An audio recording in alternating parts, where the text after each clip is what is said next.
will study regarding the transverse or bending vibration of shaft. You have already some idea about what is the transverse or bending vibration. Here mainly we will be focusing on the development of the equation of motion, specifically for the finite element analysis of the transverse vibration. In this particular case, especially we will be using the Galerkin method for development of the elemental equation of the shaft element for mass and stiffness and forces, internal and the external forces. And through examples we will see the applicability of the method for one case, especially in that the assembly procedure of the matrices and application of the boundary conditions will be explained. And so we will be starting with let us say a beam which is getting into the bending vibration due to the transverse loads. Loads can be either distributed load or concentrated load, and in this particular case we are assuming the Euler-Bernoulli hypothesis or the theory of beam, in which we assume that a particular plane of a beam remains plane after bending. Also that particular plane which is perpendicular to the neutral axis of the beam, after bending also it remains perpendicular to the neutral axis. So let us see this through the diagram. So we are dealing with the transverse vibration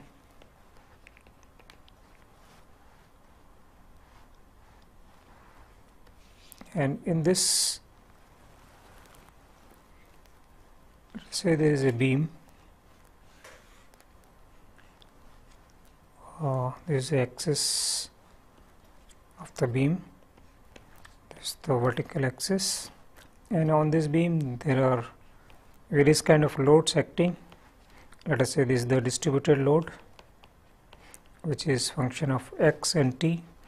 There is concentrated load also, which is function of time, and the location of the concentrated load is, let us say, x0. And if we consider one plane, let us say AB,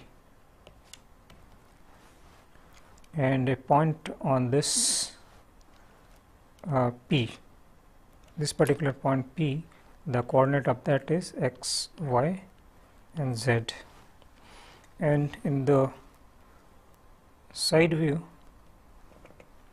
this is the cross section of the beam, and this is circular in nature, and this is the axis. Point P is somewhere here. Now let us draw the another diagram in which we want to show the elastic line of the shaft in the bend configuration. So this is the elastic line of the shaft which is bent. Now this particular plane AB is here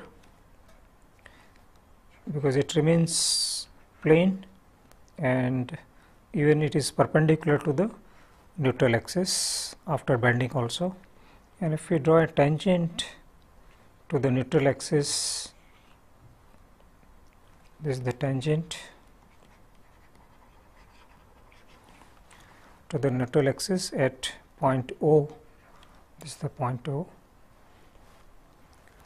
So you can see that there are two displacements which is taking place. One is the linear displacement of the point O, that is let us say we are representing, because that displacement is in the z direction, uz is equal to w, which is x t, it function of x and t, and this particular slope which is dw by dx,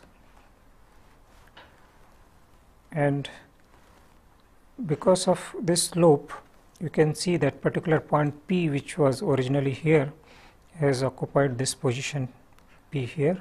Let us say P prime. We'll draw this particular diagram separately for more clarity. So let us say this is the elastic line of the shaft, this is the line AB, and this is the tangent at the elastic line at O. This is the tangent, this is the elastic line of the shaft. Point P is somewhere here, P prime let us say, and the location of that was Z, because initially the coordinate of P toward the downward direction was Z, and this tilting of the plane AB is dw by dx. So you can see that the displacement of P has taken place from here to this point. So the displacement of point P in the x direction is this direction, is minus Z, this, because minus because it is opposite to the displacement positive x direction, and this much displacement is this angle into the length of this radial distance. So this is the displacement of the point P in x direction according to Euler-Bernoulli hypothesis. The displacement in the y direction, that is a plane which is perpendicular to the plane of the board or the screen, is 0. So when we are applying a transverse vertical load, there is no displacement in the horizontal direction, and uz is w. So this is the displacement field. This is a displacement field, and once we have the displacement field, we can able to obtain the strain and stress, and then we can obtain the strain energy, kinetic energy, and work done onto the beam, and that will be useful for developing the equation of motion of the beam. So with this, the strain field is given as only one strain will be non-zero, the others will be 0, and rest are 0. Similarly, the stress now we can able to obtain. Stress also only one component will be non-zero, others will be 0.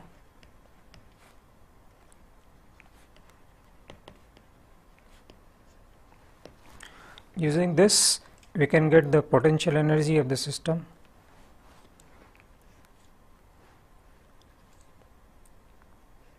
Which is summation of the stress and strain, because other components are 0, so we will not be having those components. So if you substitute this two expressions here and simplify, we will get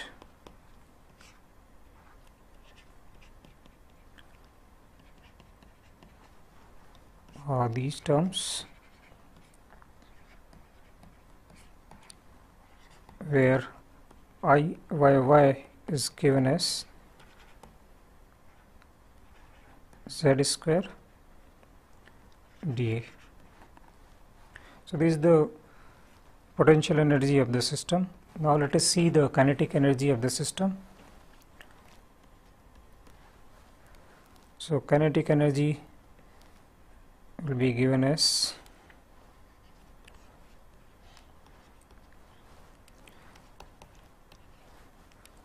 various velocity components,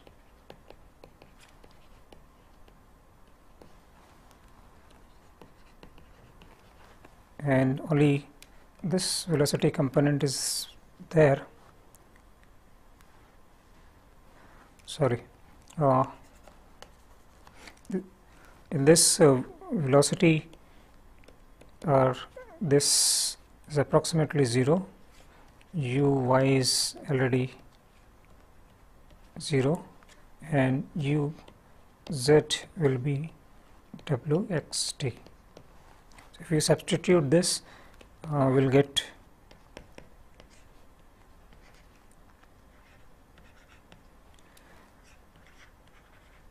the kinetic energy of the system like this.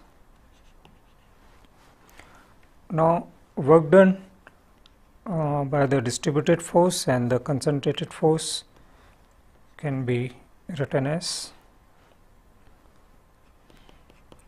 this is the distributed force, this is the displacement, plus this is the concentrated force, and we will be using a direct delta function for this.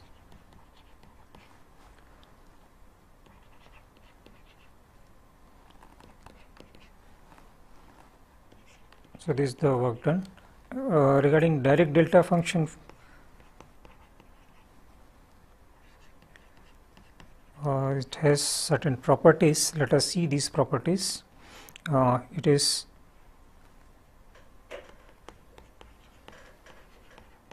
equal to 0, x minus x naught is 1 for when x is equal to x naught, and it is 0 otherwise.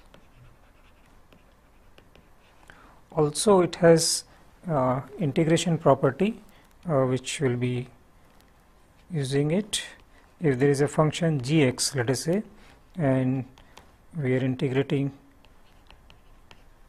a direct delta function along with it. So this will give us this. So this property will be using it for this purpose.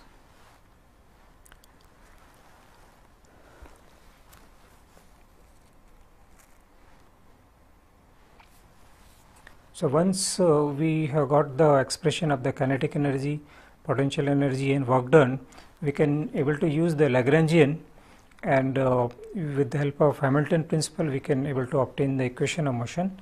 Let us see what is the expression for the Lagrangian. T minus u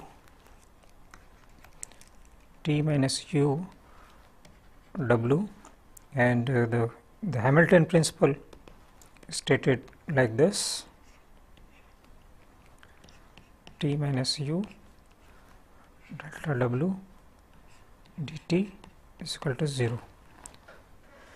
So using Hamilton principle, in the earlier lecture we have already explained how to get the equation of motion. So I will be skipping these steps, and finally I will be giving the final equation of motion, which will be getting from these energies. So the equation of motion which will be getting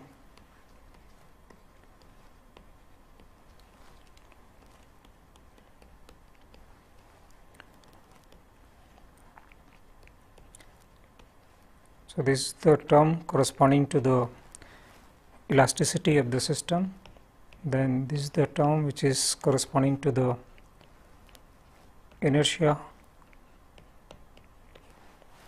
and this is the external force continuous and the concentrated force with the direct delta function. And boundary conditions, and the boundary conditions are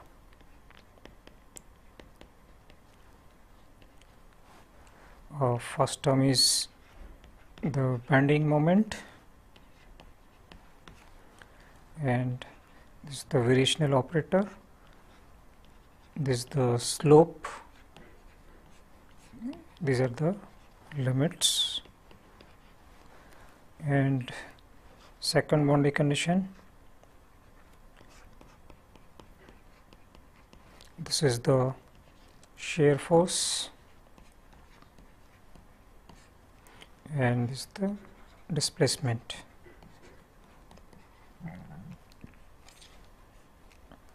Now we'll be analyzing this equations through finite element method. As you know, this finite element method is approximate method in which we assume the solution in the form of polynomial, and we substitute these solution in the equation of motion, and obviously because these solutions are approximate, so some residual will be left out. All the equations will not be satisfied, and using Galerkin method will minimize this residual to get the elemental equation for the finite element of the transverse vibration of the shaft.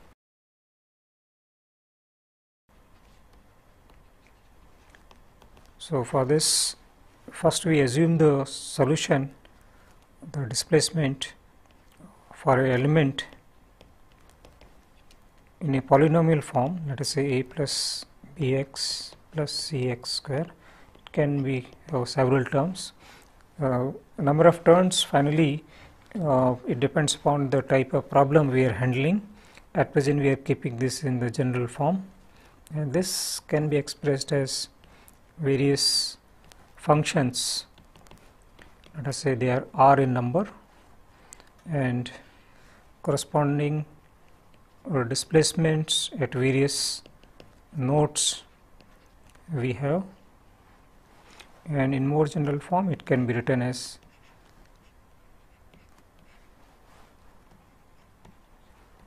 so here n is function of the x only and w is function of time. So once we substitute this approximate solution into the equation of motion, the residual will be, this is the residual rho a, this is the inertia term. Now in all displacement terms we are writing for the element.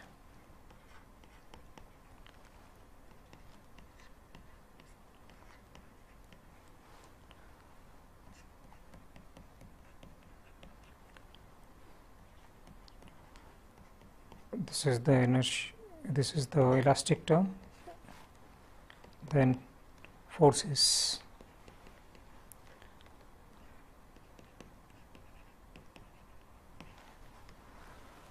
Now we will be minimizing this particular residue over the element by multiplying by a shape function,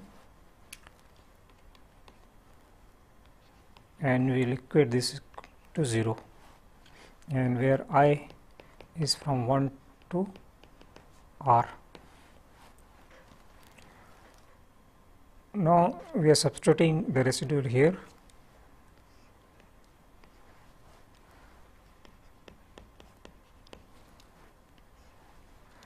So this is the residual terms.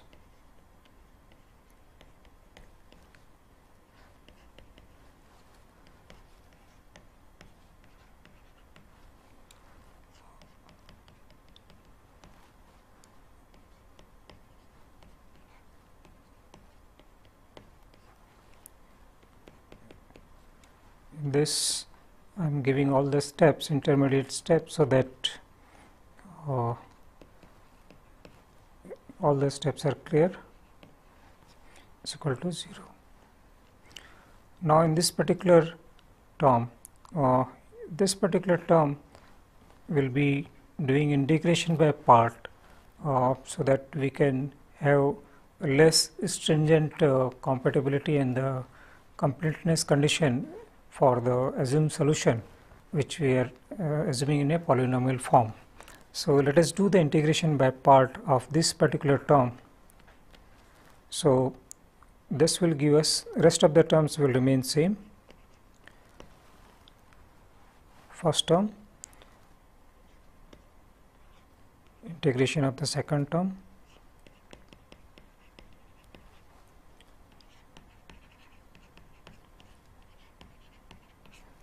then again differentiation of the first term and integration of the second term,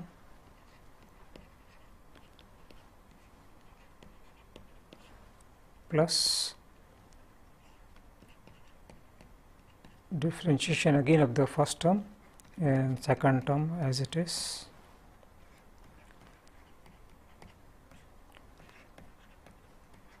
And in this limit is from 0 to h. H is the element length. So this particular second term we have expanded like this, and so from here you can see that now the highest derivative in the expressions are now here, that is 3. Highest derivative with respect to x is 3. With respect to x is 3. So we require the compatibility, the completeness up to the, I can go to next slide. So completeness up to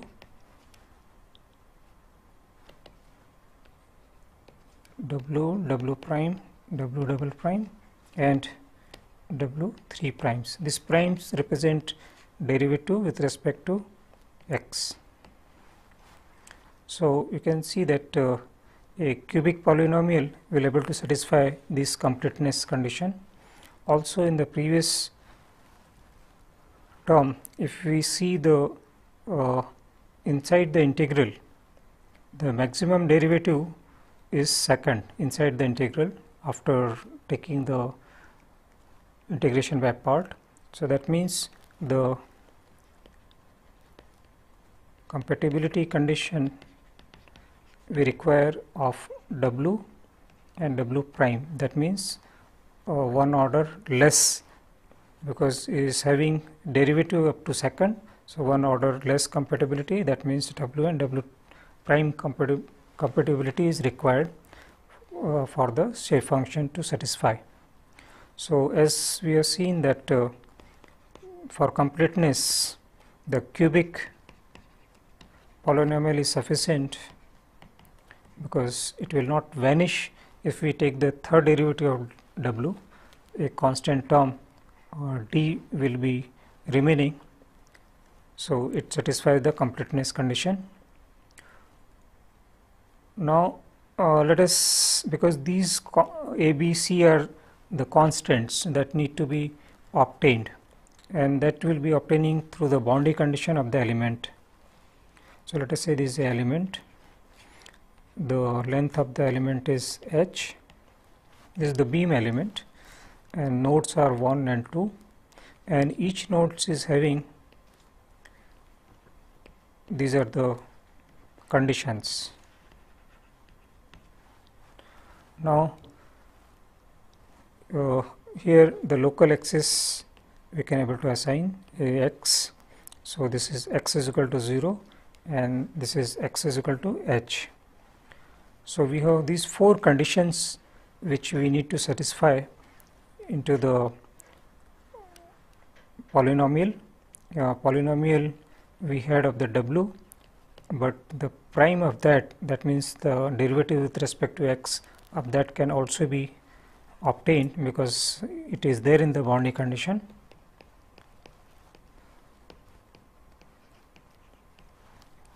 Now we can satisfy these 4 boundary conditions. This one will give us w1 as a, then second boundary condition will give us w2 as a plus b h, because we have to substitute for x as equal to h. Then the third boundary condition of this will give us w1 prime equal to b, and the fourth one give us b plus 2ch plus 3d h square. So we have now 4 equations and 4 unknowns are there. These expression can be put in a matrix form like this.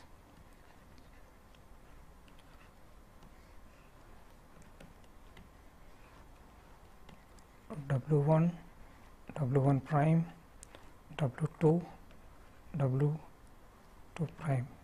The ordering has to be taken care. Ordering is not an important thing because we can arrange these equations in any form. So here we will be having terms like this: 0, 0, 0, 0, 1, 0, 0, 1, h square, h cube, 0, 1, 2h, 3h square. Now to get A, B, C, D, we need to invert this matrix. Let us say this particular matrix we are writing in more compact form as A small a is equal to W. So we need to obtain this. So we need to invert the capital A matrix. So A vector we can able to get if we invert the A matrix and multiply by the W vector. And this polynomial which we had earlier, that is A plus Bx plus Cx square plus Dx cube, this can be written as 1x x square x cube and A, B, C, D, which can be written as 1x x square x cube, because this quantity is nothing but small a vector. So this we can able to substitute here. So once we substitute that there, we will get A inverse, capital A inverse W and E. Now we will combine these two.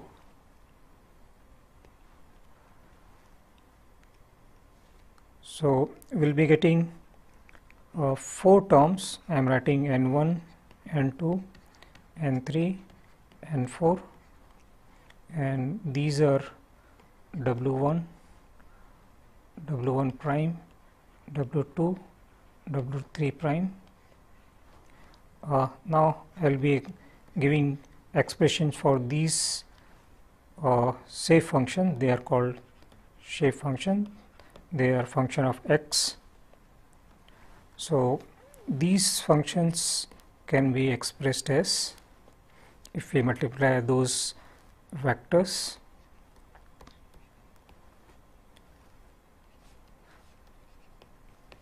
they are in terms of polynomial.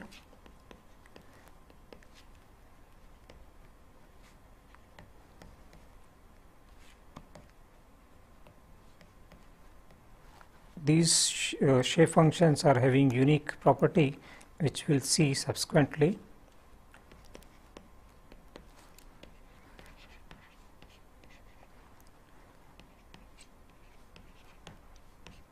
So this is the third shape function, and the fourth shape function is x square by h plus x cube by h square. Now these shape functions have unique property. Let us say a particular element is node 1 and 2. So if we want to plot the N1 over this, you can see that when x is equal to 0, this is the x axis. So here x is equal to 0, here x is equal to h. So when x is equal to 0, N1 is having value 1, and when x is equal to h, if we substitute here, it becomes 0, and in between it varies cubic variation.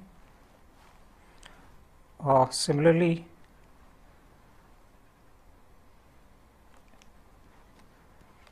N2, this N3, let us say N3 is having opposite property. When x is equal to 0, it becomes 0, and when x is equal to h, it becomes 1. In between is having this property.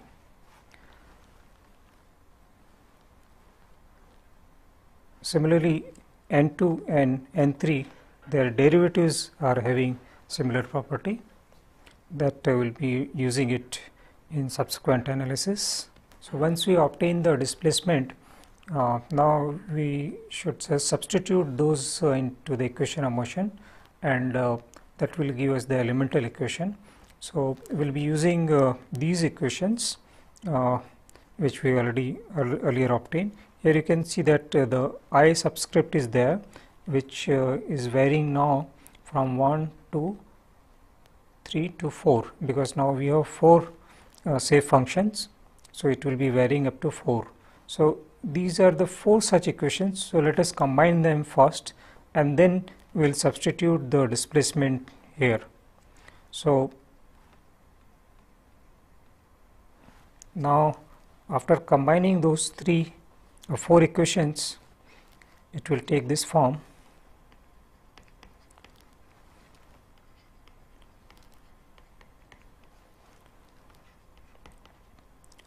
So now in place of Ni, it is having a vector form.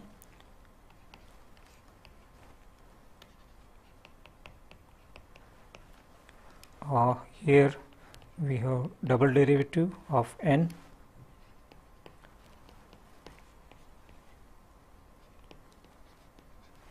and the internal forces I am writing in the expanded form. Double prime inside and outside another prime, 0 to h, n2 e y y w e double prime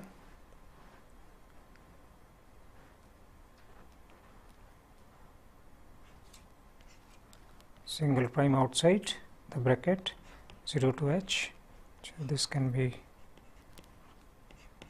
so these are basically shear forces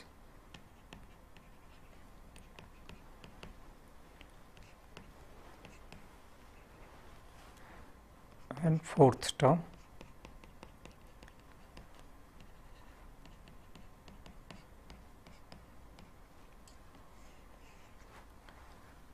Similar terms are there for the bending moment.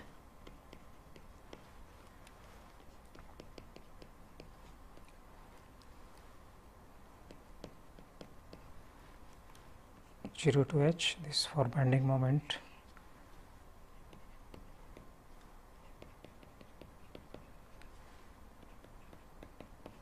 These terms will get simplified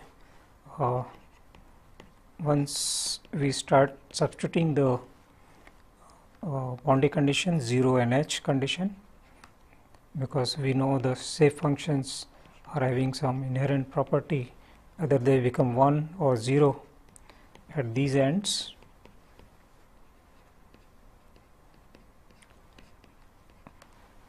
And apart from this, the external force components, this is the distributed force and this is the concentrated force, this is the direct delta function. Now as we know the property of n, it is 1 for x is equal to 0, but it is 0 for x is equal to h. So those property will be using here in all other places. So these equations will get simplified. So these equations will get simplified, and apart from this we will be substituting the displacement which we obtained earlier here in all other places. So let us substitute that. So we will get 0 to h rho a n, which is vector, then a rho vector of n dx, w will take the time derivative. Actually what we are doing, we are substituting for w, which is like this. So this is function of x and this is function of time. So time derivative is taken by the w ne, and this is inside, because now this is not function of x, so it can be taken out. Similar terms are there for the inertia, for the similar terms are there for the elastic force, elastic term. Here n is having double derivative. This is equal to, and here we have w and e. So earlier the expressions, after substituting the value of n1 and n2 and other terms for x is equal to h and x is equal to 0, they will take this simple form. These are nothing but shear force and bending moment at node 1 and 2, and this is the external force term which remains as it is as previous one.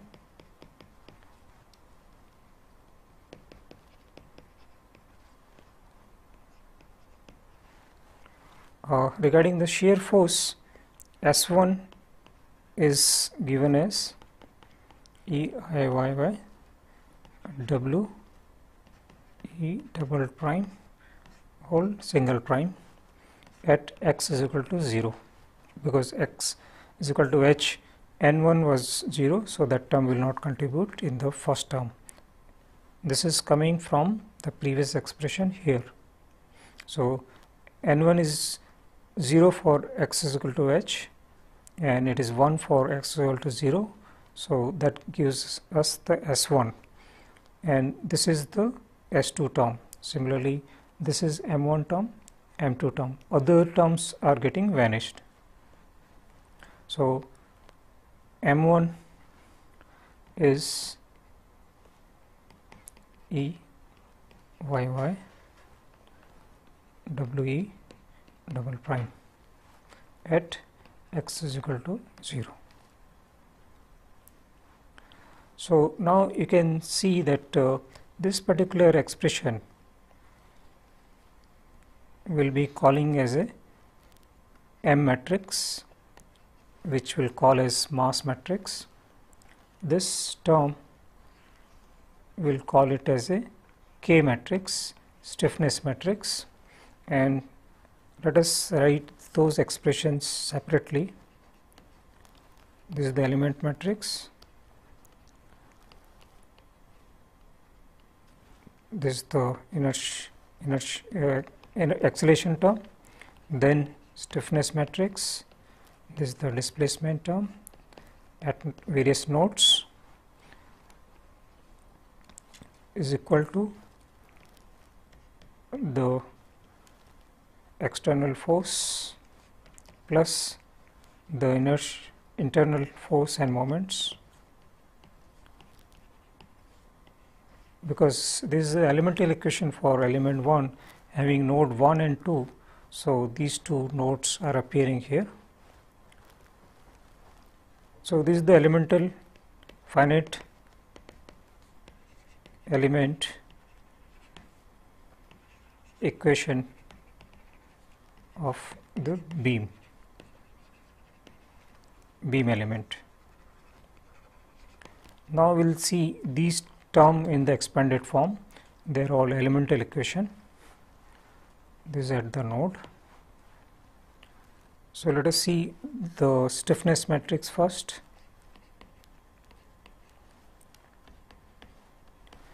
Which is given as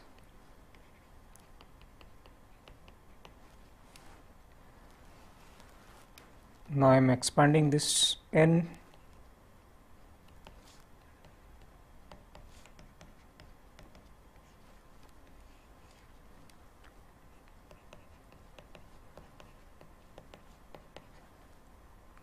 this is the row vector of n dx. So if we multiply this, we will get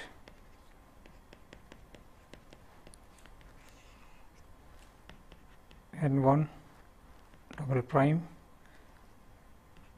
n2 double prime, n1 double prime, sorry, this will be n1 itself, this will be n2 double prime, n1 double prime, n3 double prime, n1 double prime, n4 double prime.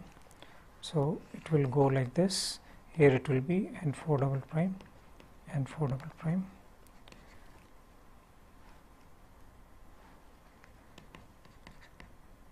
so other terms similarly we can able to obtain. This is basically 4 by 4 matrix. So because we know n1 and other terms, their derivatives can be obtained and it can be integrated. So if we integrate this, the K matrix finally will be of this form.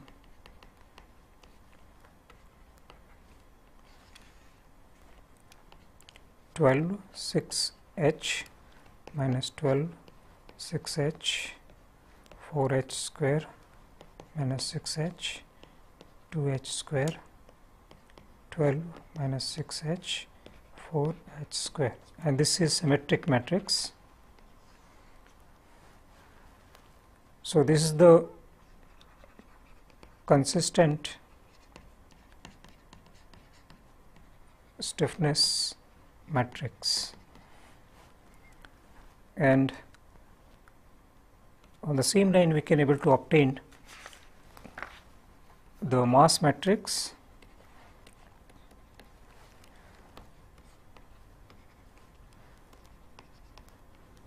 which is given by this. So if we expand this as we did before, this will be n1 square, n1, n2. Primes will not be there in this case.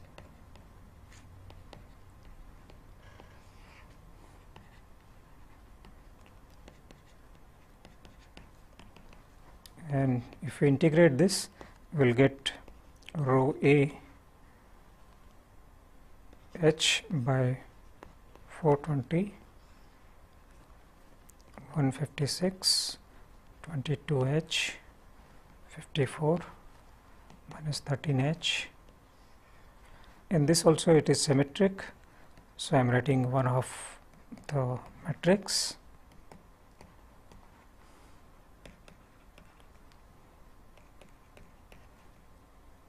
This is H 4 H square, the symmetric matrix. So this is the elemental mass matrix.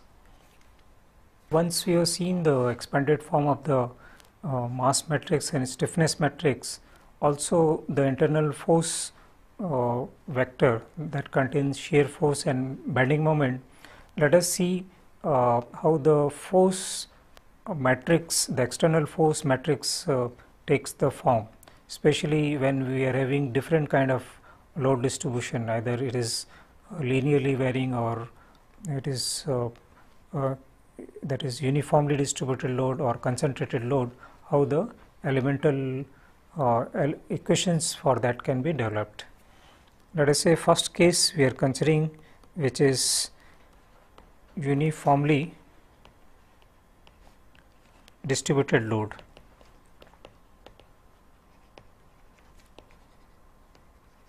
Uniformly distributed load. So in this case, this element 1 and 2 nodes are there. This is the element length. Load is acting uniformly from here to here, and this is, let us say, f, some constant value. Now the external load vector can be written as 0 to h integration over the element ft, because now it is constant, n dx. This is coming from the previous equation of motion of the element, and if we substitute, because this is a constant term, it will go out. If we, because this is function of x, so if we integrate it, will get half f h 1 by 12 f h square, again half f h, and minus half f h square. So this is the consistent force vector when distributed load is there. You can see that these are corresponding to the forces and they are corresponding to the moments. These are forces and these are moments, as we had in the internal load also. These were the shear forces and these were the moments. Now let us see case B, in which a concentrated load is acting. So for concentrated load, Ft is given as F star x minus x naught, and P vector is given as integration 0 to h f naught, this is the f naught, direct delta function, and n. So basically, as we see the property of the direct delta function, by which we can able to say that this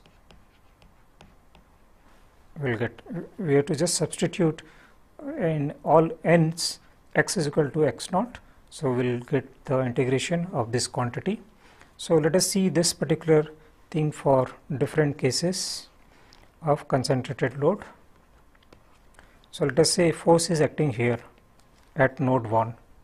So for this case, x naught is 0 because this is the position of the concentrated load. So if we substitute x naught is equal to 0, the P vector will be 1 0 0 0, because n is nothing but it contains n1, n2, n3, n4, and you can able to check that at x is equal to 0 only n1 is having 1 value, all others are having 0 value. Similarly, if f naught is acting at node 2, then x naught is equal to h, and P will take the form of 0 0 1 0.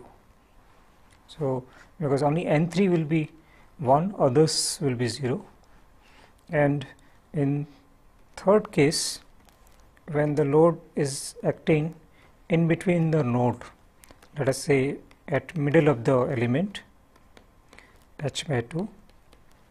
So in this case x naught is h by 2, and if you substitute this in the previous expression, we will get this as half 1 by h, again half 1 by 8 h. So you can see that when load is acting in the middle, not only the forces, also the moments will also be appearing at the nodes. We have seen how the load vector takes the form when a uniformly distributed load is there or when a concentrated load is there. Here we are talking about consistent force vector and consistent mass and consistent stiffness matrices. These are there are another version of these matrices that is called lump mass or lump stiffness matrix, or generally lump mass and the lump force matrices are there. They simplify the analysis because of this, especially when we are doing the lump mass analysis, various forces, various inertia forces get decoupled, and we have a more simplified version of the equation of motion. So especially now let us see another form of the force, which is distributed force and linearly varying, how the we can able to get the load matrix, load vector, how we can get the load vector. This is the case C in which load is varying linearly. So for this case, this is the element and load is varying from one end to another end. Let us say amplitude is here is F1, here it is F2, and in between it is varying linearly. So because force is varying linearly with the element length, so we can able to write this as a linear function where a and b is some other constant, they are not related with the previous a and b, and we have boundary condition that x is equal to 0, we have f x t as f1, and we have at x is equal to h f x t as f2. So these two conditions can be used to obtain the a and b. So let us substitute one by one. So first condition will give f1 is equal to a, second condition will give f2 is equal to a plus b h, and these two can be solved for a and b. So we will get a as f1 and b as f2 minus f1 by h. So the force which is varying linearly can be written as f1 plus f2 minus f1 by h x, or it can be simplified as f x t for the element as f1 plus f2 minus f1 by h x.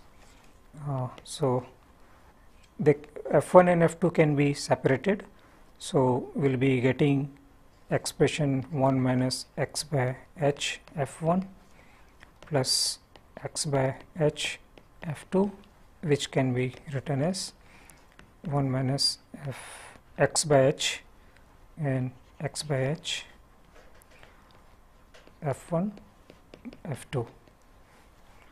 Now this can be written as the shape function for the force and is the nodal forces. So if we substitute this in the force vector, n was already there. Now another shape function from the force which is varying linearly will come, and there will be a force any term. Now if you substitute these two and integrate, we will get a term of p like this.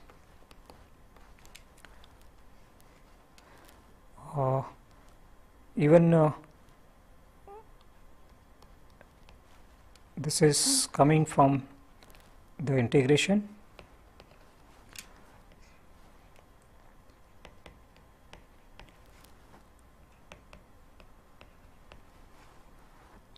Three by 20 h, 7 by 20 h, and 130 h square, 1 by 20 h square.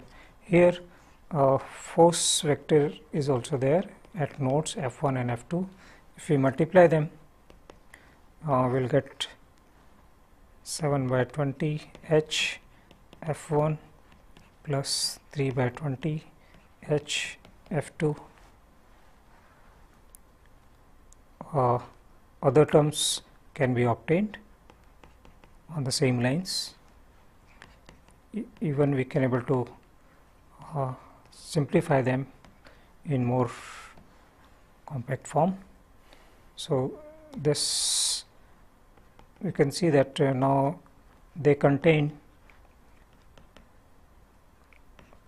terms in all places, even at the force and moment place they contain the terms, and contribution of the F1 and F2 amplitudes at either end of the linearly varying force are appearing at every place. Okay. So on the same lines, if the force is varying with some other function like parabola, then we can able to take the polynomial as quadratic in nature. There 3 constants will be there, and shape function for same can be obtained. Only thing, another node will be requiring in the middle of the element, so that the 3 constants can be obtained. In the subsequent lecture, we will see with some examples our application of these element matrix which we have developed. So today we already seen that for the transverse vibration or the bending vibration, especially for the Euler-Bernoulli hypothesis, how the elemental matrices of the mass, stiffness and forces takes the form, and in the subsequent lecture we will be explaining through example the assembly procedure of the application of this method, even the application of the boundary condition, and how we can use this for obtaining the natural frequency or the forced vibration of a beam.